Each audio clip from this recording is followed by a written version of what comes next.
Hi, and welcome to the 10-Minute Food Truck Training Podcast. My name is Bill Moore. I am a food truck business coach and author of Food Truck 101, Beginner to Winner. This podcast is all about helping you start and grow your food truck business. So I want you guys to think about the last time you got a complaint. So what do you do when you do get a complaint? Do you meekly say, "I'm sorry," and then feebly try to fix the issue and hope that the guests won't tell anybody else on social media or everybody else that's in the line? You have to have a solid approach to handle a complaint because they're going to happen. So don't think you're perfect. You're going to have complaints. You're going to mess up sandwiches. You're going to mess up something. And you have to have a method to recover the guest. And you want to encourage them to return a visit or two more beyond just, "Hey, I fixed your sandwich." So when a guest complains, they're actually begging you to fix a problem they've encountered. Once the issue is resolved, you will have vindicated the guest's original decision when they decided to come to your food truck in the first place.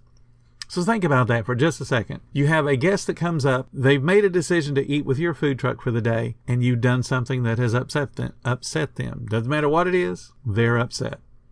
So now, not only are they disappointed with the food or the service, they're also disappointed in themselves because they decided to eat with you in the first place. But if you're able to correct the problem, you also justify their own decision-making process so they don't feel as bad. Hey, this is a good dude. He fixed what was wrong. So now they've got more reasons to come back and eat with you because you helped solve the food problem and you help restore their faith in their own decision-making process. If the issue is not fixed to the guest's satisfaction, you've not only disappointed the expectation the guest had, because everybody expects good food and good service, but you've insulted the intelligence of the guest because they decided they wanted to eat with you in the first place. So remember, it goes beyond, hey, we put onions on a sandwich where they said no onions. They had an expectation that you would make things right. When a guest presents you with an opportunity for improvement, you need to seize it. All you need is a plan and then a method to turn that disappointment into loyalty. So I'm going to talk about a system that I've used since the 1980s that was taught to me way back when. I've talked about it in my book. I've talked about it on the website. I've talked about it on the Facebook group. I've done videos on it. So you're going to get to hear it one more time because repetition is the mother of all learning. In my experience, 98% of all guests that present an opportunity for improvement are sincere and they just want to be satisfied. And yes, there are people that you simply cannot make happy no matter what you offer and no matter what you do. And yes, there are people that present a problem that's not really a problem because they're looking to get something for nothing. And yes, there are people that you cannot please. So throw all that negativity out. I'm telling you, do not allow the 2% of dishonest people dictate how you handle the honest ones. Nor should you allow a small group of people to change your perception of all of your guests in general. A great attitude is born out of saying the guest is always right. And there's a whole bunch of people right now in this day and age that will say, nope, customer's not always right. They're all jerk. They don't know what they're talking about. They just like to complain. Cynical people look at that phrase as a dumb rule and it no longer applies in modern society. And what these cynics miss is the intended motivation and the perception that phrase is meant to inspire. It's not a rule, it's a motivation. It's a perception. It's not about blindly agreeing with whatever the complainer says. It's all about creating your attitude as you handle the improvement opportunity. In retail stores, they train their employees from day one to be watching for shoplifters. Any retail store of any size has videos on how to catch shoplifters, and they make you watch those pretty much from the first day you're open. So think about that. Every brand new employee is taught every person coming into a retail store is a criminal. How do you respond to people that you know are criminals? Do you walk up to them and go, "Hey, I miss you," and give them a really warm hug and say, "Come on in for dinner"? It's all about your internal perception towards your guests. If you think that they're all complainers and you think they're all wrong, they're going to prove you right. They're going to be complainers and you're going to think they're all wrong. But if you believe them to be right, you believe them to want to be satisfied with whatever's gone wrong with the food or the order or the service, you will mentally handle them differently than if you start from the assumption they're just looking for a freebie or they're looking to be difficult. It's your perception of what you do and how you treat them gets their reaction. So once an employee comes up to you and says, "Hey, we got a complaint," grab a little book that I call a guest recovery book. Go out and introduce yourself to the guest and say, "Hey, my name is Bill. I'm the owner of this food truck.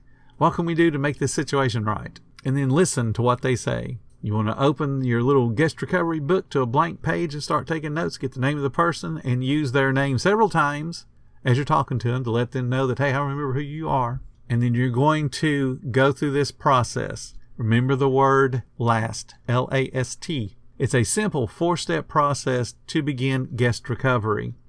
This system has been used by many, many chains over the years, and they always do some form of this. L stands for listen. Listen to what the guest has to say. It doesn't mean you interrupt. In order for you to listen, you have to shut up. Once the guest has done explaining whatever's wrong, you want to paraphrase it to make sure that you understand. And you want to write down the details that make sense to that particular problem. No onions on a sandwich and it has onions on it. They wanted extra cheese, there was no cheese. Whatever it is, you want to write it down, because this also becomes a training opportunity for you and your staff later on. But right now, your goal is to take care of this guest that has had an issue. So you're writing down the details, and you want to write down the details that are within your own ability to control or repair.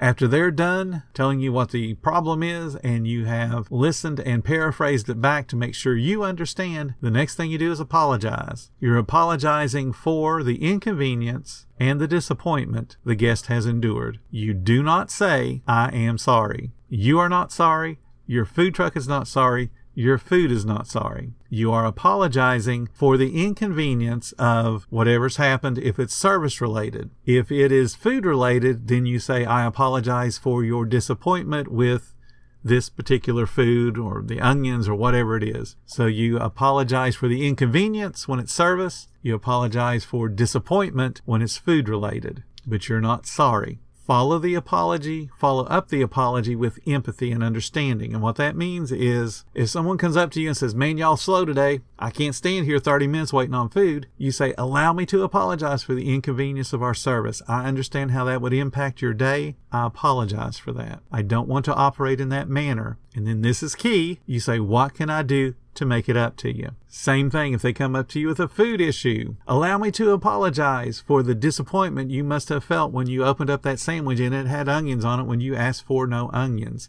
What can I do to make it up to you? Because that's the S step. Satisfy the guest. You've got to get them involved in the solution. No matter what the issue is, involve the guest by doing exactly what I said. What can I do to make it up to you? And often owners, they try to jump to a solution that's probably not what the guest wants. Many owners will say, here's your money back. Go away. Leave me alone. And really all the guests wanted was a sandwich he makes so they could eat because they're hungry. Don't get embarrassed because you made a mistake. It happens all the time. I can promise you I have made, in the last 40 some years, probably well over several 100,000 sandwiches, and a good number of them were wrong. And it's not because of anything other than once you get in the habit of putting on mayonnaise, ketchup, tomato, lettuce, pickle, onion, and mustard, and someone says, hey, no onion, you put it on there out of habit. Because I make more of them fully dressed than I make specials. And then if I'm not paying attention to my job, I will make a mistake, just like you will. People like it better when I come out and say, well, I'm the big dummy that made that sandwich, and I'll take care of it for you right now, than if I come out and blame someone else. Sometimes I'll tell them I'm the one that made it when it wasn't me that made it in the first place. Because now they understand they're dealing with somebody that's willing to admit, hey, we screwed up. It's not an indictment of your personality or your ability as a food truck owner. It's an acknowledgement that you are exactly what you are, a human being just like everybody else. So we've gone through the L, which was listen, A is apologize, S is satisfy. The last thing you do is thank the guest. You thank the guest not only for the opportunity they presented to you, because now you can improve, but also for the improvement of your business as a whole. So when I talk to a guest and apologize for having screwed up their sandwich, and I say, what can I do to make it up to you? And they say, hey, I just really like a sandwich remade. And you know what? If you would just buy me lunch next time, not a problem. Thank you so much for the opportunity. We're going to get better at this thanks to you. And I want to see you again the next time. So if you don't see me, make sure you tell the cashier, hey, Bill, I'm here. Give them your name and they'll holler at me and I'll come out and talk to you and we'll have a little chat. When the guest feels like you actually care about the situation, they're going to come back. And you've now made a friend that could turn into a raving fan if the next time they come in, because you've asked them, hey, the next time you're in, holler at me by name. So now you can make doubly certain they get a good sandwich. You don't make a mistake on them and they're going to brag about you. So once the situation has been explained to you, you've got the solution, before the guest leaves, get some contact information, something basic like an email or a phone number. Just let them know all you want to do is follow up to make sure that the future visits, if they don't say, hey, Bill, I'm here, you can make sure they're still getting good food, that they're getting good service, they're getting their expectations met. And then what you can do with this information is now send them an occasional, hey, I'm doing a special today just for you. Come on down and see us. You don't want to overdo it, but if you get an email, just send them an email every couple of weeks saying, hey, thank you so much for bringing that to my attention. Come on down. I got a sandwich with your name on it. Those kind of things go towards building repeat guests. This future contact also helps you develop communication with your guests, because then they're going to help talk about you on social media. They're going to be impressed with you. As long as you always have your finger on the pulse of your business, you can grow the business. But you can't grow the business when you look at every guest that comes to your door or comes to your window as that's a complainer. Guest is never right. They're going to complain about whatever we do, and wham, wham, wham. It's all in your perception. When you have a complaint, just handle it. It's an opportunity for you to get better. And if you're sitting back going, I never have complaints, I'm going to let you in on a little secret. If your guests don't care enough about your business that when something goes wrong to say something, you don't have a business. You are not perfect. They just don't care about you. They ain't coming back. Thank you guys so much for listening. If you find all the information helpful to your food truck business, please consider becoming a monthly supporter of the podcast. Just hit the support button and follow the link in the description. Every little bit does help keep me going. If you guys need a business coach to help your food truck reach its full potential, check out all of my affordable services.